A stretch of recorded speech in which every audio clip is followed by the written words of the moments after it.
بسم الله الرحمن الرحيم. الحمد لله رب العالمين والصلاة والسلام على رسوله خاتم النبيين وإمام المتقين وقائد الغر المحجلين وعلى آله وأصحابه أجمعين. قال الله تعالى: وإني مرسلة إليهم بهدية فناظرة بما يرجع المرسلون.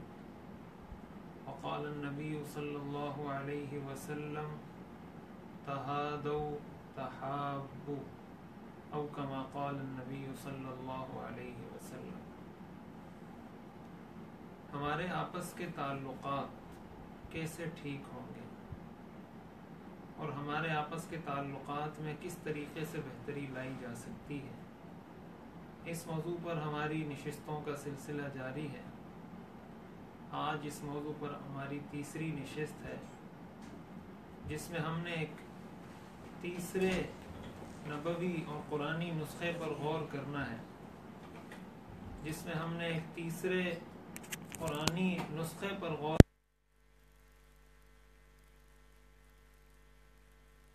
جس کے ذریعے سے ہماری آپس کی محبتیں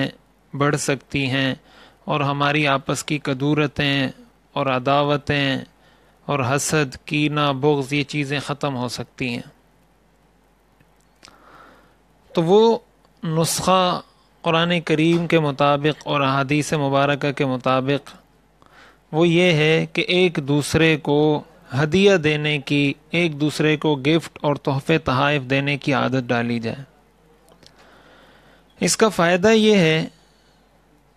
کہ اس سے دل میں اگر کسی کے لیے کوئی دشمنی ہے، دل میں اگر کسی سے کوئی عداوت اور بغض ہے، تو اس کا فائدہ یہ ہوتا ہے کہ اس کی برکت سے وہ دشمنی دوستی میں تبدیل ہو جاتی ہے. آپ دیکھیں قرآن کریم کے اندر سورہ نمل میں اللہ تعالیٰ نے حضرت سلیمان علیہ السلام کے اس خط کا تذکرہ کیا ہے جو انہوں نے بلقیس کو لکھا تھا. تو جب بلقیس کو وہ خط پہنچا تو بلقیس بہت ہی ذہین اور فتین اور سمجھدار خاتون تھیں. تو فوراً اس نے جو عمل کیا وہ کیا کیا؟ قرآن کریم سورہ نمل کی آیت نمبر 35 میں اللہ تعالیٰ نے اس کو ذکر فرمایا: وَإِنِّي مُرْسِلَةٌ إِلَيْهِمْ بِهَدِيَّةٍ فَنَاظِرَةٌ بِمَا يَرْجِعُ الْمُرْسَلُونَ، کہ اس نے یہ کہا کہ میں ان حضرت سلیمان علیہ السلام کی طرف ایک ہدیہ بھیجتی ہوں. اب ظاہر ہے اس کی طرف یہ ہدیہ، اس کی طرف سے ہدیہ بھیجے جانے کا یہ مقصد تھا کہ میں ہدیہ بھیجوں گی تو ہمارے آپس کے تعلقات بہتر ہو جائیں گے. حضور علیہ الصلاۃ والسلام نے ارشاد فرمایا، امام بخاری رحمہ اللہ نے الادب المفرد کے اندر اس روایت کو نقل کیا ہے: تہادوا تحابوا، ایک دوسرے کو ہدیہ دیا کرو، اس سے تمہاری آپس کی محبتیں برقرار رہیں گی، آپس میں یہ ایک دوسرے سے محبت کا سبب بنے گا. اب حضور علیہ الصلاۃ والسلام نے گویا ہمیں یہ نسخہ عطا فرما دیا کہ اگر کوئی شخص یہ چاہتا ہے کہ اگر اس کے گھر میں کوئی ناچاقی ہے، اس سے اس کا بھائی ناراض ہے یا والدین ناراض ہیں یا بیٹا ناراض ہے یا پڑوسی ناراض ہے یا کوئی رشتہ دار ناراض ہے، تو اب اس عداوت کو، اس بغض کو، اس انتقام کی جو آگ آپ کے سامنے والے انسان کے دل میں بھڑک رہی ہے، اس کو بجھانے کا نسخہ جو قرآن کریم کے اندر اور حضور علیہ الصلاۃ والسلام نے اپنے مبارک ارشاد کے اندر بتایا وہ یہ کہ آپ اس کو ہدیہ دے دیں. چنانچہ ترمذی شریف کی ایک روایت کے اندر حضور علیہ الصلاۃ والسلام کا ارشاد ہے: تہادوا فإن الہدیۃ تذہب وحر الصدر، تذہب وحر الصدر، ان الہدیۃ تذہب وحر الصدر، کہ ایک دوسرے کو ہدیہ دیا کرو اس لیے کہ یہ عمل ایسا ہے کہ یہ دل کے بغض کو، دل کے کینے کو ختم کر دیتا ہے. اب یہ حضور علیہ الصلاۃ والسلام کا مبارک ارشاد ہے، اور اس کے بعد اگر ہم حضور علیہ الصلاۃ والسلام کے عمل کی طرف آئیں، آپ کی سیرت طیبہ کا مطالعہ کریں، تو حضور علیہ الصلاۃ والسلام نے اپنی زندگی جس سخاوت کے ساتھ، جس جود و کرم کے ساتھ، جس جود و عطا کے ساتھ گزاری ہے، دنیا آج تک اس کی مثال پیش کرنے سے عاجز ہے۔ حضور علیہ الصلاۃ والسلام کس کثرت کے ساتھ ہدیہ دیا کرتے تھے، کس کثرت کے ساتھ صدقات فرمایا کرتے تھے، اس کی دنیا مثال پیش کرنے سے عاجز ہے۔ کتنے لوگ ایسے ہیں کہ وہ اسلام میں داخل ہونے کا سبب ان کا یہ بنا کہ حضور علیہ الصلاۃ والسلام نے ان کو اس درجے زیادہ مال دیا اور اس درجے ان کو نوازا کہ انہوں نے کہا یہ تو ہمیں دنیاوی طور سے بھی اتنا نواز رہے ہیں، تو وہ اسلام کا سبب ان کا بن گیا۔ چنانچہ قرآن کریم کے اندر جو مؤلفۃ القلوب کا تذکرہ ہے، اس کا مطلب ہی یہ ہے کہ ان لوگوں کو کچھ دیا جائے جو لوگ اس کے ذریعے سے اگر اسلام کی طرف راغب ہو سکتے ہیں، تو یہ بھی ان کا ایک ذریعے کے طور پر اس کو بھی استعمال کیا جا سکتا ہے۔ اس سے یہ بات معلوم ہوتی ہے، کہنے کا مقصد یہ ہے، اس سے یہ بات معلوم ہوتی ہے کہ یہ ایک ایسی چیز ہے جس سے انسان کا دل صاف ہوتا ہے۔ چنانچہ حضور علیہ الصلاۃ والسلام کی مبارک زندگی کے اندر، آپ کے صحابہ کرام کی مبارک زندگی کے اندر اس کی ہمیں بہت ساری مثالیں ملتی ہیں۔ حضرت عائشہ رضی اللہ تعالی عنہ فرماتی ہیں کان رسول اللہ صلی اللہ علیہ وسلم یقبل الہدیۃ ویثیب علیہا۔ بخاری شریف کی روایت ہے کہ حضور علیہ الصلاۃ والسلام ہدیے کو قبول بھی فرمایا کرتے تھے اور ہدیے پر بدلہ بھی عنایت کیا کرتے تھے۔ تو ہدیے کا قبول کرنا بھی سنت ہے اور ہدیہ کسی دوسرے کو دینا یہ بھی سنت ہے۔ اب بظاہر ہم اس طرح کی چیزوں کو معمولی سمجھتے ہیں، ہم سمجھتے ہیں کہ پتہ نہیں اس سے کچھ ہوگا یا نہیں ہوگا، یا اگر میں نے یہ عمل کیا تو کیا فرق پڑ جائے گا، اور اگر نہ کیا تو اس سے کیا فرق پڑ جائے گا، حالانکہ یہ ہماری زندگی پر بہت گہرا اثر رکھتا ہے۔ حضور علیہ الصلاۃ والسلام کا یہ عمل ہمیں اس بات کا درس دیتا ہے۔ ظاہر ہے حضور علیہ الصلاۃ والسلام کی سیرت، آپ کی سنت اور آپ کی احادیث کی اتباع ہمیں کرنی ہے، اور زندگی کے ہر پہلو اور ہر لمحے اور ہر شعبے میں کرنی ہے۔ حضرت صفوان بن امیہ کے بارے میں آتا ہے کہ حضور علیہ الصلاۃ والسلام نے ان کو بکریوں کے اور اونٹوں کے ریوڑ کی 2 وادیاں بھری ہوئی تھی، وہ آپ نے ان کو دے دیں۔ اب 2 باتیں ہیں، ایک بات ہے کسی کو ہدیہ دینا اور ایک ہے کسی کا ہدیہ قبول کرنا۔ تو حضور علیہ الصلاۃ والسلام کا جو یہ مبارک ارشاد ہے تہادو، اس کو اگر عربی گرامر کے اعتبار سے دیکھا جائے، اس لفظ کو گرامیٹیکل اگر ہم اس کو انالائز کریں اس کو، تو یہ لفظ عربی کا ایک باب ہے جس کو باب تفاعل کہا جاتا ہے، اور گرامر جاننے والے یہ بات جانتے ہیں کہ یہ لفظ ایسا ہے جس کے اندر 2 طرفہ کام کا مفہوم پایا جاتا ہے۔ یعنی اس کا مطلب یہ ہے کہ آپ ہدیہ دو بھی ہدیہ لو بھی، یعنی یہ دونوں عادتیں ایک مسلمان کے اندر ہوں گی تو اس کا نتیجہ یہ ہوگا کہ آپس کی محبت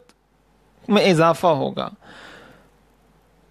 اور دوسرے نمبر پر اس سے یہ بات بھی سمجھ آتی ہے کہ ہدیہ دینے کا مقصد کیا ہونا چاہیے۔ حضور علیہ الصلاۃ والسلام نے وہ مقصد بھی بیان کر دیا۔ وہ مقصد یہ ہے کہ انسان اس نیت سے ہدیہ دے کہ اس کے دل میں میری محبت پیدا ہو جائے اور میرے دل میں اس کی محبت پیدا ہو جائے۔ یہ مقصد بتایا گیا ہے ہدیے کا۔ چنانچہ اگر اس کے مقاصد مختلف ہو جائیں، نیت ٹھیک نہ ہو، تو بسا اوقات انسان کوئی نیک کام کر رہا ہوتا ہے لیکن وہ اس کے لیے وبال بن جاتا ہے۔ ظاہر ہے اگر کوئی ریاکاری کے لیے ہدیہ دے رہا ہے، کوئی لوگوں کو دکھانے کے لیے ہدیہ دے رہا ہے، اس کی نیت ہی ٹھیک نہیں ہے، تو اس صورت میں وہ ہدیہ اس کے لیے ثواب کا اور محبت کا باعث نہیں بنے گا، اس لیے کہ اس نے یہ نیت محبت سے دینے کی ہی نہیں ہے۔ اس کی تو نیت ہی یہ ہے کہ لوگ یہ کہیں کہ یہ لوگوں کو ہدایہ دیا کرتا ہے۔ چنانچہ یہی وجہ ہے کہ قرآن کریم کے اندر اللہ تعالیٰ نے ارشاد فرمایا وَلَا تَمْنُن تَسْتَكْثِرْ، سورہ مدثر کی آیت ہے۔ ہمارے ہاں کیا ہوتا ہے، ہمارے ہاں ہدایہ اور تحفے تحائف بھی رسومات کے اور رواجوں کے پابند ہو گئے ہیں۔ یعنی ہمارے ہاں ہدیہ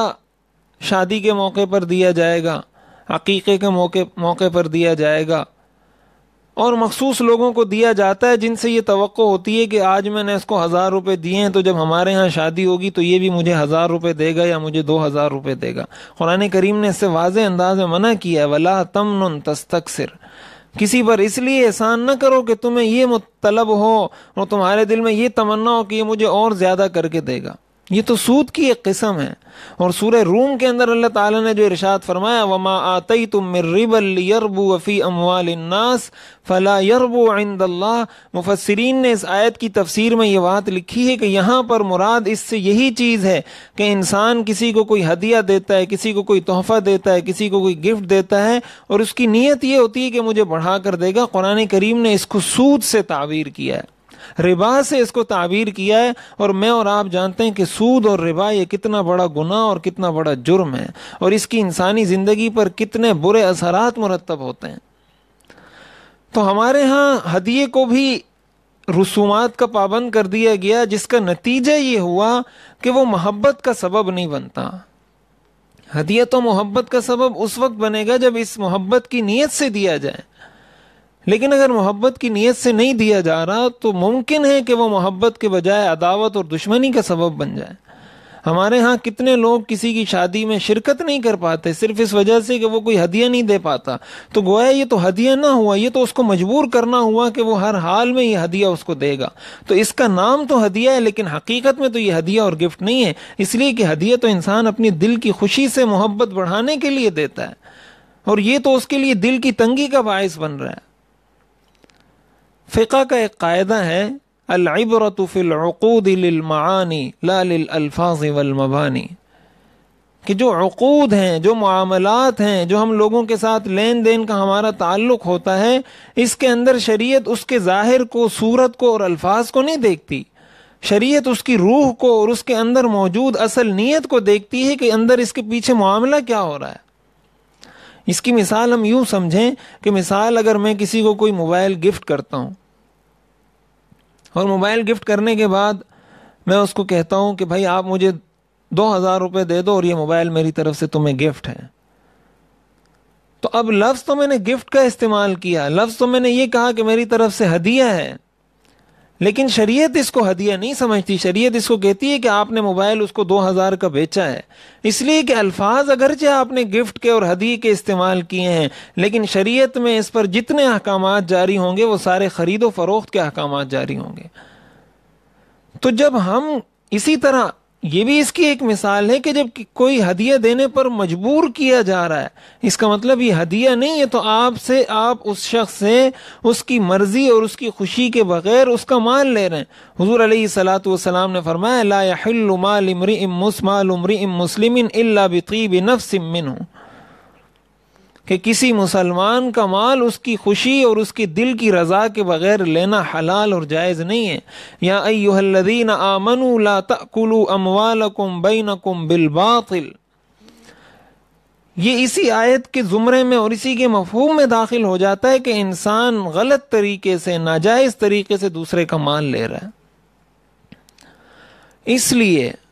جب ہم ہدیے کی بات کرتے ہیں تو ہمیں ان رسومات سے آزاد ہونا ہوگا۔ ہمارے ہاں صرف عقیقے کے موقع پر پوچھا جاتا ہے کہ بھائی میں نے گوشت بنایا، تقسیم کر دیا، اب یہ کس کس کو دینا ہے۔ قربانی کے موقع پر پوچھا جاتا ہے بھائی قربانی کے 3 حصے کر دیے ہیں، کس کس کو دینا ہے۔ بس یہ 2-3 مواقع ہیں جن مواقع پر ہم گفٹ اور ہدیہ کسی کو دیا کرتے ہیں، حالانکہ حضور علیہ الصلوۃ والسلام کی زندگی کا یہ عام معمول تھا۔ یہی وجہ ہے کہ ہمارے گھروں میں سکون نہیں ہے، اتفاق نہیں ہے، اتحاد نہیں ہے۔ آپ دیکھیں نا، گھر میں اگر کسی بھائی کے ساتھ کوئی معاملات ٹھیک نہیں چل رہے، گھر میں وہ گھر والوں سے ناراض ہے یا اس کو کوئی شکوہ شکایت ہے، کیا ہم نہیں سمجھتے کہ اگر والدین کی جانب سے یا کوئی بھائی اس کو 1 دفعہ 2 دفعہ 3 دفعہ کوئی ہدیہ دے دے، کوئی گفٹ دے دے، 1 دفعہ دے، 2 دفعہ دے، 3 دفعہ دے، کیا ہم نہیں سمجھتے کہ یہ اس کے دل کی ساری میل کو ختم کر دے گا؟ اگر میاں بیوی کے تعلقات میں آپس میں کوئی تناؤ پیدا ہو گیا ہے یا وہ آپس میں ایک دوسرے سے دور ہو گئے یا ان کے تعلقات خراب ہو گئے، تو اگر شوہر اپنی بیوی کو ہدیہ دے دے یا بیوی اپنے شوہر کو ہدیہ دے دے، تو کیا یہ ہماری ان تعلقات میں اس دوری کو ختم کرنے کا ذریعہ نہیں بنے گا؟ لیکن ہمارے ہاں ایک بہت بڑا المیہ یہ ہے کہ ہدیہ جن جگہوں پر دینا چاہیے وہاں نہیں دیا جاتا، اور جن جگہوں پر دینے سے شریعت نے منع کیا اس کو ہم ہدیے کا نام دے کر وہاں دیتے ہیں۔ ویلنٹائن کے موقع پر ہمارے ہاں بہت سارے نوجوان نکل کر نامحرم لڑکیوں کو گفٹ دے رہے ہوتے ہیں، ان کو ہدیہ دے رہے ہوتے ہیں۔ یہ تو ناجائز ہے، حرام ہے، اس کی تو شریعت اجازت نہیں دیتی۔ شریعت نے تو یہ کہا ہے کہ آپ کسی اپنے والدین کو دے دیں، بھائی کو دے دیں، بیٹے کو دے دیں، رشتہ دار کو دے دیں، پڑوسی کو دے دیں، کسی اللہ والے کو، کسی بزرگ کو، کسی عالم کو دے دیں، ان کو ہدایہ دیے جائیں، اپنی والدہ کو دے دیں۔ لیکن جن جگہوں پر شریعت نے ہدیہ دینے کا حکم دیا ہے وہاں ہدیہ نہیں دیا جاتا۔ تو یہ ایک نبوی نسخہ ہے، یہ ایک وہ سنت ہے جو ہمارے معاشرے میں متروک ہو چکی ہے، ہم نے اس کو چھوڑ دیا ہے۔ اور ہدیے کے بارے میں جب ہم بات کرتے ہیں تو بسا اوقات ہمارے ذہن میں یہ آتا ہے کہ اگر کسی نے ہدیہ دینا ہے تو وہ کوئی بہت بڑی رقم دے گا، بہت بڑی اماؤنٹ دے گا، کوئی بہت بڑی چیز اس کو دے گا، تب جا کر وہ ہدیہ ہوگا۔ حالانکہ اسلام اس تصور کی نفی کرتا ہے۔ ہدیہ دینے کا یہ مطلب نہیں کہ انسان کوئی بہت بڑی چیز دے، اپنی حیثیت کے مطابق۔ ظاہر ہے اس سے مقصد اظہار محبت ہے۔ جب آپ محبت کا اظہار کرنا چاہتے ہیں تو سامنے والے کو پتہ چل جائے گا کہ اس کے بس میں، اس کی استطاعت اور وسعت میں یہی چیز تھی۔ چنانچہ حضور علیہ الصلوۃ والسلام نے ارشاد فرمایا لا تحقرن جارۃ لجارتها ولو فرس نشاۃ، کہ ایک پڑوسن کسی دوسرے پڑوسن کی کسی ہدیے کو، اس کی کسی گفٹ کو، اس کی طرف سے بھیجی گئی کسی چیز کو حقیر نہ سمجھے، معمولی نہ سمجھے کہ یہ کیا چھوٹی سی چیز، یہ کیا بیکار سی چیز، یہ کیا چھوٹی سی چیز میرے لیے بھیج دی۔ حضور نے فرمایا اگرچہ وہ بکری کی کھری ہی کیوں نہ ہو، یعنی ایک تو بکری کے پائے ہیں، اس پائے کے نیچے جس جگہ پر بکری کھڑی ہوتی ہے وہ جو اس کے نیچے کا حصہ ہے جس کی کوئی خاص اہمیت نہیں، حضور نے فرمایا اگر وہ بھی کسی پڑوسن کی طرف سے آ جائے اس کو بھی حقیر نہ جانا جائے۔ اس سے ہمیں کیا درس دیا جا رہا ہے؟ درس یہ دیا جا رہا ہے کہ اگر کسی کی جانب سے کوئی معمولی سی چیز بھی مل جائے تو اس کو دل کی خوشی سے اس کو قبول کرنا چاہیے، اس لیے کہ اس کے بس میں یہی تھا تو اس نے یہ اظہار کر دیا۔ حضرت تھانوی رحمۃ اللہ علیہ کے بارے میں آتا ہے ان کے ہاں ہدیہ قبول کرنے کی بڑی کڑی شرائط تھیں۔ اس کی وجہ یہ ہے جیسے میں نے شروع میں عرض کیا کہ بسا اوقات نام ہدیے کا ہوتا ہے لیکن اس میں مفہوم ہدیے کا نہیں ہوتا ہے، وہ بسا اوقات رشوت ہوتی ہے، بسا اوقات کسی لالچ میں دی جا رہی ہوتی ہے، اور کوئی مقاصد ہوتے ہیں اس کے۔ تو ایک شخص نے ان کو ایک آنا دیا، ایک آنے میں 4 پیسے ہوا کرتے تھے، اور کہا کہ آپ اس میں سے 1 پیسہ میری طرف سے آپ کو ہدیہ ہے اور 3 پیسے آپ مجھے واپس کر دیں۔ ایک آنا دیا، کہا آپ یہ کھلے کروائیں، 1 پیسہ اس میں سے آپ کے لیے ہدیہ اور 3 پیسے مجھے واپس کر دیں۔ حضرت تھانوی رحمۃ اللہ علیہ نے بغیر کسی تکلف کے وہ آنا کھلوایا اور 3 پیسے اس کو واپس کیے اور وہ 1 پیسہ لے لیا بغیر کسی شرط کے، اور فرمایا کہ یہ اصل وہ ہدیہ ہے جو اس نے دل کی محبت سے دیا ہے۔ اس لیے کہ اگر یہ تکلف کرتا، تصنع کرتا، بناوٹ کرتا تو یہ کبھی مجھے یہ نہ کہتا کہ یہ 1 آنا لے کے 3 پیسے مجھے واپس کر دو، یہ کم از کم یہ 1 آنا ہی مجھے پورا دے دیتا۔ اور حضرت مفتی محمد شفیع صاحب رحمۃ اللہ علیہ، مفتی اعظم پاکستان، فرمایا کرتے تھے کہ جتنا مال اللہ نے انسان کو دیا ہے،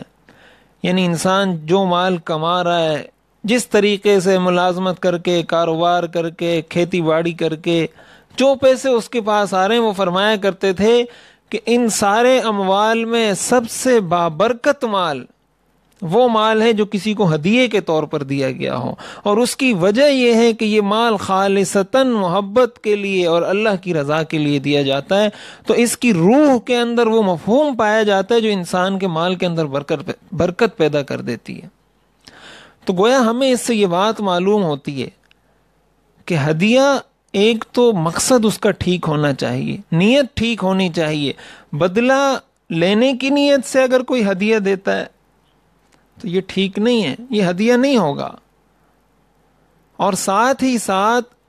ہدیہ دینے میں اس چیز کا تکلف نہیں کرنا چاہیے کہ میں کوئی بہت بڑی چیز ہدیہ نہیں کر سکتا، اور سامنے والے کو بھی شریعت کا حکم ہے کہ وہ اس کو حقیر نہ سمجھے کہ اتنی چھوٹی سی چیز یا اتنی معمولی سی چیز مجھے یہ ہدیہ کی۔ اب ہدیے کا اثر کیسے ہوتا ہے؟ دیکھیں حضرت صفوان ابن امیہ فرماتے ہیں کہ حضور علیہ الصلوۃ والسلام نے مجھے 2 وادیاں اونٹوں اور بکریوں کے ریوڑ کی بھری ہوئی تھی، وہ حضور علیہ الصلوۃ والسلام نے مجھے دے دی. تو حضرت صفوان فرماتے ہیں واللہ لقد اعطانی رسول اللہ صلی اللہ علیہ وسلم ما اعطانی وانه لابغض الناس الی فما برح يعطيني حتى انه لاحب الناس الی. کہ حضور علیہ الصلوۃ والسلام نے جب مجھے وہ دینا شروع کیا تو یہ وہ موقع تھا، یہ وہ لمحہ تھا، یہ وہ گھڑی تھی کہ میرے دل میں سب سے زیادہ مبغوض ترین اور میں سب سے زیادہ ناپسند جس شخصیت کو اس دنیا میں سمجھتا تھا وہ نعوذ باللہ حضور کی شخصیت تھی. فما برح یعطینی، حضور علیہ الصلوۃ والسلام مجھے دیتے رہے، نوازتے رہے، عطا کرتے رہے، حتی انہ لاحب الناس الی، یہاں تک کہ حضور علیہ الصلوۃ والسلام وہ شخصیت قرار پائے کہ میرے دل کو اگر چیر کر دیکھا جائے تو سب سے زیادہ میرے دل میں جس شخصیت کی محبت تھی وہ حضور علیہ الصلوۃ والسلام کی محبت تھی. یہ حضور علیہ الصلوۃ والسلام نے اپنے عمل سے، اپنے کردار سے امت کو درس دیا ہے. جہاں حضور علیہ الصلوۃ والسلام کے ارشادات ہماری رہنمائی کے لیے موجود ہیں، وہیں حضور علیہ الصلوۃ والسلام کا کردار بھی ہمارے سامنے موجود ہے. اور یہاں پر ایک بات یہ بھی سمجھنے کی ہے کہ بسا اوقات، جیسے میں نے عرض کیا کہ ہدیے کا مقصد یہ ہوتا ہے کہ محبت، دو طرفہ محبت حاصل کی جائے. بسا اوقات رشوت کو ہدیے کا نام دے دیا جاتا ہے، یعنی وہ رشوت دے رہا ہوتا ہے لیکن اس کو ہدیے کا نام دے دیا جاتا ہے. چنانچہ فقہا نے یہ بات لکھی ہے کہ اگر کوئی شخص جج بن جاتا ہے، قاضی بن جاتا ہے، تو اس کے لیے کسی سے ہدیہ قبول کرنا جائز نہیں ہے. اس کی وجہ یہ کہ اس کو یہ ہدیہ اس کی اپنی ذاتی شخصیت اور پرسنالٹی کی وجہ سے نہیں مل رہا، اس کو یہ ہدیہ اس کے عہدے اور منصب کی وجہ سے مل رہا ہے. تو اس عہدے اور منصب کی وجہ سے جو ہدیہ دیا جا رہا ہے، اس کا نام تو ہدیہ ہے لیکن یہ حقیقت میں رشوت ہے. فقہا نے اس طرح کے ہدایہ لینے کو ناجائز قرار دیا ہے. چنانچہ ہدیہ اگر دیا جائے اس میں اس چیز کا بھی لحاظ ہونا چاہیے، کہیں ایسا نہ ہو کہ اس میں نام تو ہدیے کا ہو، نام اس کو چائے پانی کا دیا جائے لیکن حقیقت میں وہ رشوت ہو تو وہ رشوت ہی رہے گی. صرف ہدیے کا نام دینے سے وہ چیز جائز نہیں ہو جائے گی. تو یہ وہ چیز ہے. اور پھر دیکھیں اگر کوئی کسی کو ہدیہ دے دیتا ہے، ہمیں اسلام کے اس مزاج پر غور کرنا چاہیے کہ اسلام کس طرح ہمارے تعلقات کو بہتر بنانے کے لیے کوشش، اور ہمیں کس طرح اسلام نے تعلقات کو بہتر بنانے کے لیے ایک پورا نظام دیا ہے. اگر ہم کوشش کریں، حضور علیہ الصلوۃ والسلام نے ارشاد فرمایا العائد فی ہبتہ کالکلب یقیء ثم یعود فی قیئہ،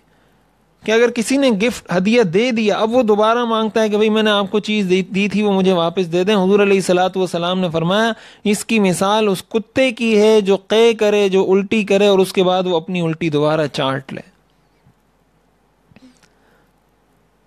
گویا ایک ایک لمحے پر، زندگی کے ایک ایک موڑ پر اسلام کی یہ کوشش ہے کہ ان کی آپس میں رشتہ داریاں، ان کی آپس میں دوستیاں، ان کا آپس میں تعلق مضبوط رہے. اب ہدیہ دینے والے کو منع کیا جا رہا ہے کہ اپنا ہدیہ دوبارہ مت لینا. اور اسی کے ساتھ ساتھ جب کسی کو ہدیہ دیا جائے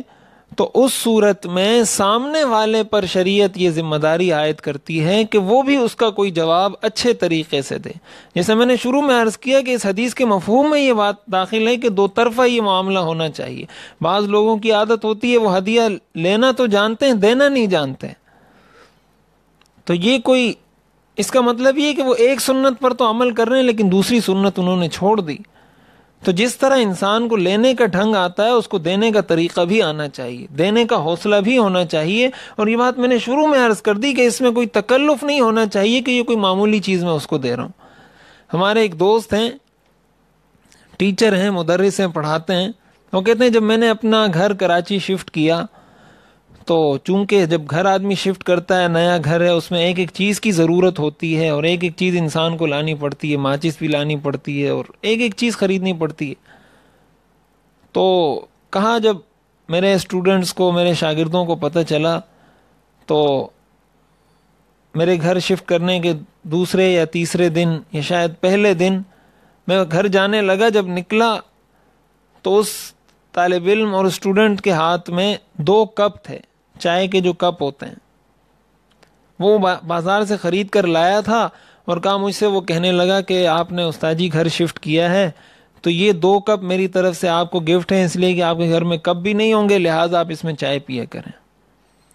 وہ استاد کہتے ہیں، ہمارے دوست وہ کہتے ہیں کہ مجھے اتنی خوشی ہوئی اس بات پر کہ اس کو اس بات کا احساس ہے،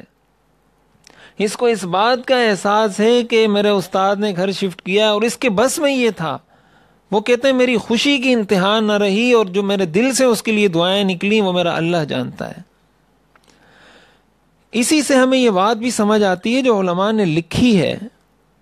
کہ ہدیہ جس طرح ہمارے ہاں دیگر رسومات اور رواجوں کا پابند ہو گیا ہے، اس طرح ہدیے کی جو صورت ہے اور شکل ہے وہ بھی رسومات کی پابند ہو گئی ہے۔ یعنی اگر کسی جگہ مٹھائی ہدیہ دینے کا رواج ہے تو ہر آدمی مٹھائی لا رہا ہے، کسی جگہ کیک ہدیے میں دینے کا رواج ہے تو وہ ہر آدمی کیک لا رہا ہے، کسی جگہ جوڑا ہدیے میں دینے کا رواج ہے تو ہر آدمی جوڑا لا رہا ہے، کسی جگہ تسبیح ہدیے میں دینے کا رواج ہے تو ہر آدمی تسبیح دے رہا ہے۔ تو اس میں سامنے والے کا خیال کرنا چاہیے کہ اس کو میں کون سی ایسی چیز دوں جس سے اس کا زیادہ فائدہ وہ حاصل کر سکے اور جس سے اس کو کوئی زیادہ مطلب نکل سکے۔ ایسا نہ ہو کہ ہر آدمی اس کو ایک ہی چیز لا کر دے رہا ہے،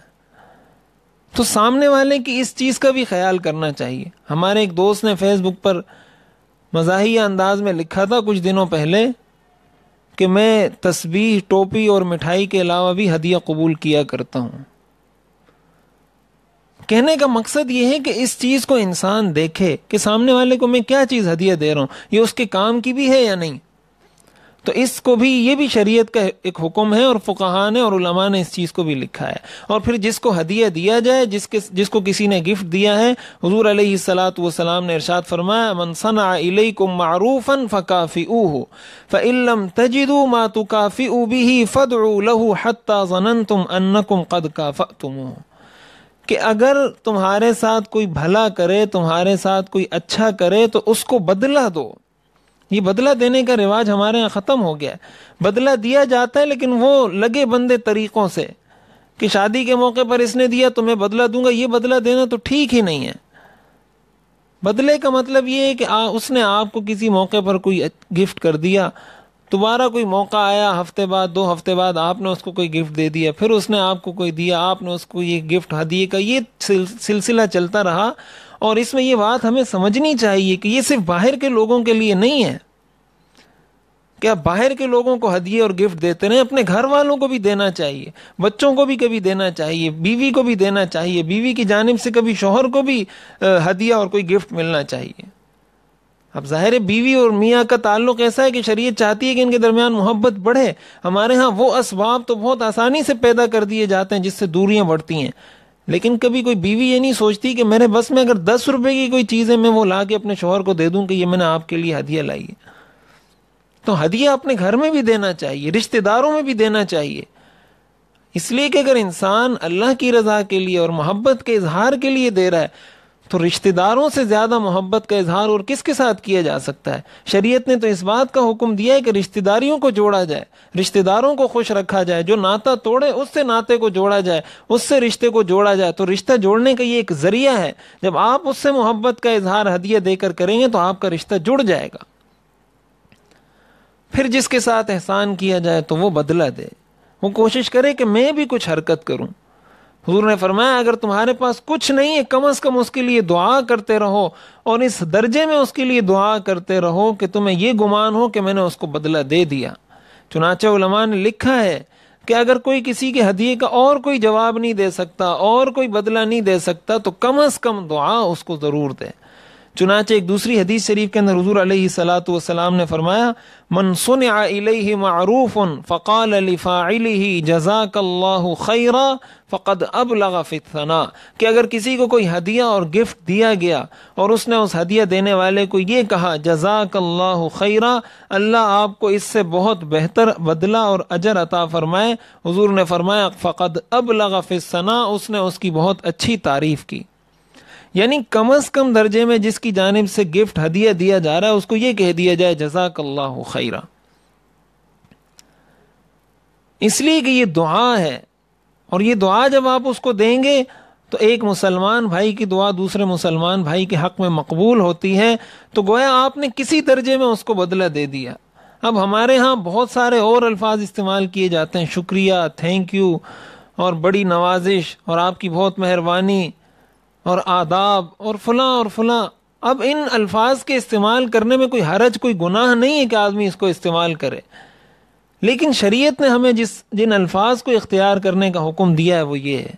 اور ان الفاظ کے اندر وہ برکت، وہ تاثیر بھی نہیں ہے جو حدیث شریف کے اندر الفاظ میں بتائے گئے جو الفاظ ہیں اس میں جو تاثیر ہے۔ آپ اگر یہ الفاظ کہنا چاہتے ہیں ضرور کہیں، لیکن پہلے نمبر پر پہلی ترجیح آپ ان الفاظ کو دے دیں۔ آپ پہلے کہہ دیں جزاک اللہ خیرہ، بعد میں آپ شکریہ بھی کہہ دیں، مہربانی بھی کہہ دیں، بہت نوازش بھی کہہ دیں، لیکن یہ الفاظ ہماری زندگی میں، ہمارے عام معاملات کے اندر یہ شامل ہونے چاہیے۔ تو یہ حضور علیہ الصلوۃ والسلام نے اپنی ایک مبارک حدیث میں فرمایا من لم یشکر الناس لم یشکر اللہ، کہ جو لوگوں کا شکریہ ادا کرنا نہیں جانتا وہ اللہ کا شکر کیسے ادا کرے گا، وہ اللہ کا شکر بھی ادا نہیں کر سکتا۔ تو اس لیے ہمیں اس چیز کا درس ملتا ہے۔ ایک دوسری حدیث کے اندر حضور علیہ الصلوۃ والسلام نے ارشاد فرمایا من اعطی عطاء فلیجزی بہ فإن لم یجد فلیثنی، کہ اگر کسی کو کوئی ہدیہ دیا گیا ہے، کسی کو کوئی گفٹ دیا گیا ہے تو وہ اس کا بدلہ دے، اگر کچھ نہیں ہے تو کم از کم دینے والے کی تعریف ہی کر دے۔ اس کا فائدہ کیا ہوگا؟ ایک بات ہمیں اچھی طرح سمجھنی چاہیے کہ دینے والے کی نظر میں یہ بات نہیں ہونی چاہیے کہ میں بدلے کے لیے دے رہا ہوں، لیکن لینے والے کو شریعت اس بات کا پابند کرتی ہے۔ یہ کتنا بہترین اسلوب ہے معاشرے کو تعمیر کرنے کا، کہ دینے والے کو کہا ہے کہ اگر تم نے یہ نیت کی یا تم نے یہ ارادہ رکھا کہ وہ مجھے بدلہ دے گا تو پھر تمہیں وہ درجہ، وہ مقام حاصل نہیں ہو سکتا ہدیے کے ثواب کا،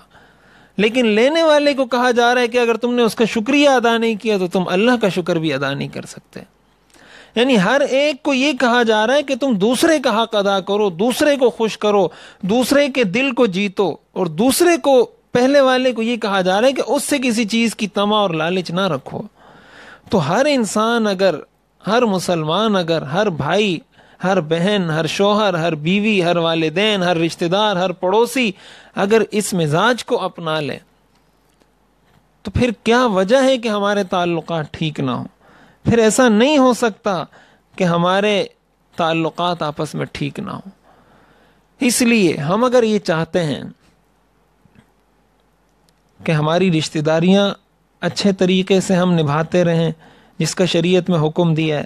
ہم اگر یہ چاہتے ہیں کہ ہمارے پڑوسی ہم سے خوش رہیں جس کا شریعت نے حکم دیا ہے، ہم اگر یہ چاہتے ہیں کہ ہمارے والدین ہم سے خوش رہیں جس کا شریعت نے حکم دیا ہے، ہم اگر یہ چاہتے ہیں کہ ہماری اولاد ہم سے خوش رہے اس کا شریعت نے حکم دیا ہے، ہم اگر یہ چاہتے ہیں کہ بیوی خوش رہے اس کا شریعت نے حکم دیا ہے، ہم چاہتے ہیں کہ شوہر خوش رہے اس کا شریعت نے حکم دیا ہے، ہم چاہتے ہیں کہ ایک یتیم، ایک عام آدمی، ایک عالم، ایک اللہ والا،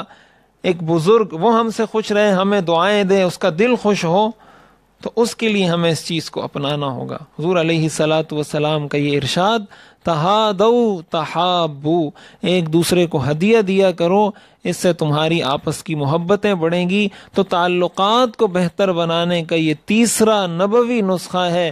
جس کو حضور علیہ الصلوۃ والسلام نے خود تعلقات کی بہتری اور محبت میں اضافے کا سبب قرار دیا ہے۔ اللہ تعالی ہمیں عمل کی توفیق عطا فرمائے۔ وآخر دعوانا ان الحمد للہ رب العالمین۔